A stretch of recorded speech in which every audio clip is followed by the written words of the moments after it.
Hey everyone, this is Philosophical Study. I hope you all are well. First of all, thanks to all of you for joining our channel. If you are watching this video for the first time, then subscribe to the channel now and press the bell icon that is made with it so that you get notification of each video first and your preparation will go on well. Without wasting much time, let's start. तो ये हमारा applied philosophy की second class है। अगर आप हमारा पहला class नहीं देखे है तो उस क्लास का लिंक आई बटन पे दे दूंगा और या फिर आप इस वीडियो में एंड स्क्रीन पे देख सकते हो।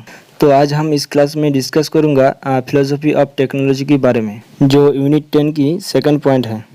पारंपरिक समाजों में लोगों के सोचने के तरीका को रीति रिवाज और मिथ के द्वारा बनाया गया है, जिन्हें तर्कसंगत रूप से समझा या न्यायोचित नहीं किया जा सकता है।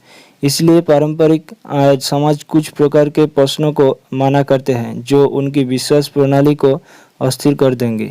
आधुनिक समाज विचार के इन पारंपरिक रूपों के खिलाफ सवाल उठाने की शक्ति की रिहाई से निकलती है। 18वीं शताब्दी के यूरोपीय ज्ञानोदय ने सभी की मांग की रीति रिवाज और संस्थाएं खुद को मानवता के लिए उपयोगी बताता है के प्रभाव में है या मांग विज्ञान और प्रौद्योगिकी विश्वास का नया आधार बन गया है।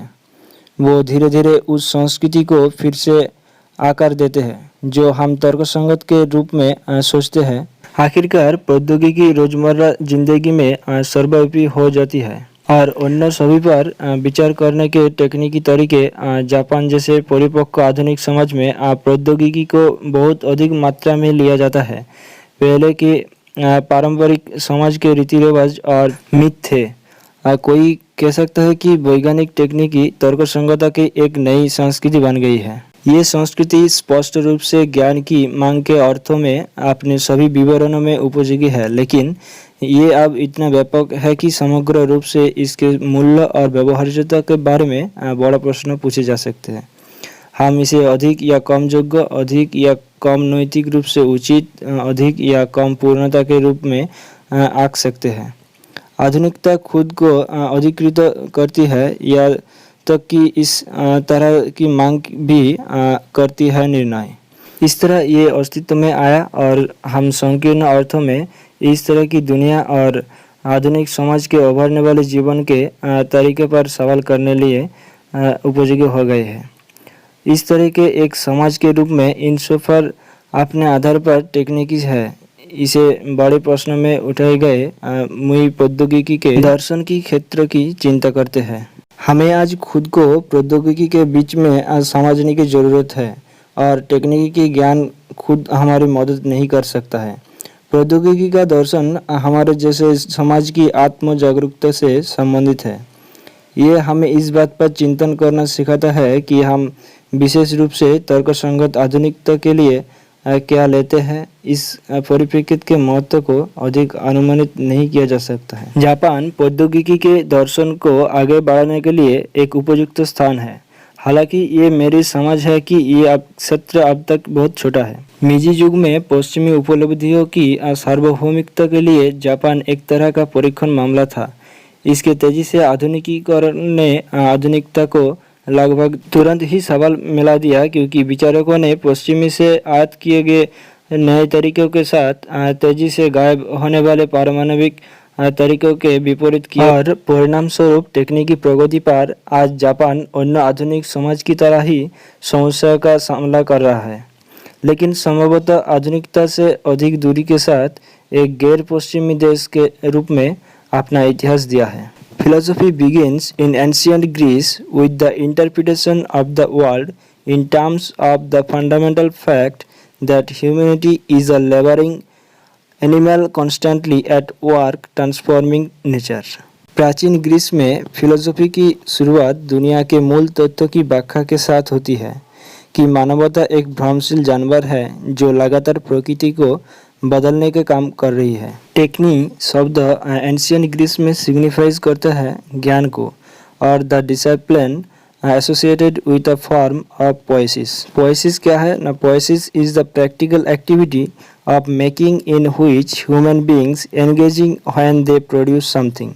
पोएसिस है व्यवहारिक गतिविधि है जिसमें मनुष्य कुछ पैदा करने के दौरान संलग्न होता है। For example, medicine is a technique that aims at healing the sick. Carpentry is a technique that aims at building from would. चीज़ों के ग्रीक दृष्टिकोण में प्रत्येक टेक्निकी में कलाकृतियों के लिए एक उद्देश्य और एक अर्थ शामिल होता है जिसके उत्पादन में वो मार्गदर्शन करता है। टेक्निकी shows the right way to do things in a very strong, even and objective sense। बेशक ग्रीक्स के पास हमारे आधुनिक अर्थों में टेक्निकी नहीं थी, लेकिन उनके पास हर तरह की टेक्निक और शिल्प मौजूद थे जो आज के समय की टेक्निक के बराबर है। Technology in this scheme of things encounters nature as raw materials, not as a world that emerges out of itself, a physics, but rather as stuff awaiting transforming into whatever we deserve। चीज़ों की इस योजना में प्रौद्योगिकी कच्चे माल के रूप में प्रकृति का सामना करती है, न कि एक ऐसी दुनिया के रूप में जो खुद से निकलती है। एक फासिस है, बल्कि सामान के रूप में जो हम चाहते हैं उसमें परिवर्तन की प्रतीक्षा कर रहे हैं। सब्सटेंटेटिव थ्योरी का जवाब है कि टेक्नोलॉजी धर्म की तरह अधिक है। जब आप टेक्नोलॉजी का उपयोग करना चुनते हैं तो आप अपने जीवन के मौजूदा तरीके को और अधिक कुशल नहीं बनाते हैं, आप जीवन का एक अलग तरीका चुनते हैं। द टर्म सब्सटेंटिविज्म एक ऐसी स्थिति का वर्णन करने के लिए चुना गया था जो टेक्नोलॉजी के लिए महत्वपूर्ण मूल्यों का समर्थन करती है, जैसे कि इंस्ट्रूमेंटलिज्म और डिटर्मिनिज्म जैसे विचार जो टेक्नोलॉजी को अपने आप में तटस्थ मानते हैं। Technology is thus not simply instrumental to whatever values you hold. It carries with it certain values that have the same exclusive character as religious belief.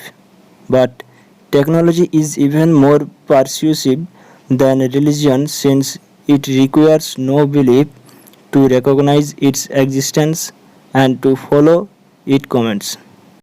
Meaning, इस प्रकार टेक्नोलॉजी केवल उन मूल्यों के लिए महत्वपूर्ण नहीं है जो आप धारण करते हैं।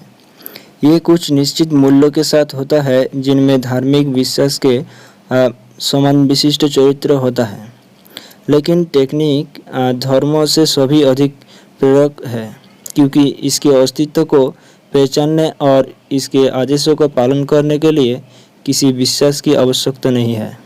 ठीक है, तो यही थी हमारे आज की क्लास। आई होप कि ये क्लास आपको अच्छा लगा होगा। तो एक बार सेशन को लाइक कर दीजिएगा और ज़्यादा से ज़्यादा सेशन को शेयर कर दीजिएगा ताकि जो लोग NTA UGC नेट फिलोसफी को प्रिपेयर कर रही है उसके तक ये क्लास पहुंच जाए। ठीक है, मिलते हैं नेक्स्ट क्लास में। तब तक के लिए हंसते रहे, मुस्कुराते रहे और चित्त को शांत रखकर अपनी प्रिपरेशन को आगे लेकर चलें।